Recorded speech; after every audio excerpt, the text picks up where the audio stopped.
Во сериозен инцидент на проширената седница на Општинскиот комитет на ВМРО ДПМН синоќа во Штип, 2 лица се повредени. Причина за инцидентот е незадоволството на голем дел од членовите на партијата од работата на актуелниот координатор Зоран Алексов. Првично самиот бил изненаден што во комитетот синоќа дошле околу 200 членови на партијата.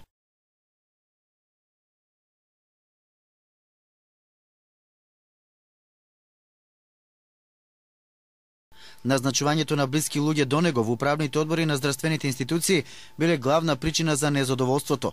Откако штипскиот хирург Ѓорги Денков на седницата ги фрлил на маса двете тужби, со кои Алексов треба да плати околу 3,9 милиони денари обештетување, од кои дури 3,8 милиони денари на Телекомот за интернет услуги кои неговата фирма ги должи, како и обвинителниот такт против него за фалсификување на лиценца, работите тргнале во погрешна насока.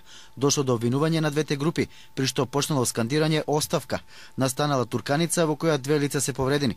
Биле пренесени во болница, од каде по третманот се пуштени дома. Алексов негира дека имало инцидент, ниту пак сака да поднесе оставка, иако уште од неговото назначување голем дел од членството е против неговото раководење. Она што вие го кажувате инцидент е нешто што ја не би го нарекол така, тоа е нормална реакција во случаи кога треба се зачува редот и мирот. Иако Алексов тврди дека обезбедувањето е од партиските редови на ДПМН, очевидци тврдат дека приватното обезбедување на него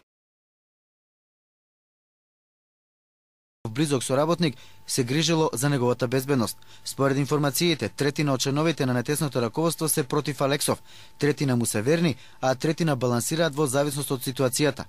Најважно е што по расчистувањето со насилничките елементи во партијата, ВМРО ДПМН повторно влегува во криза.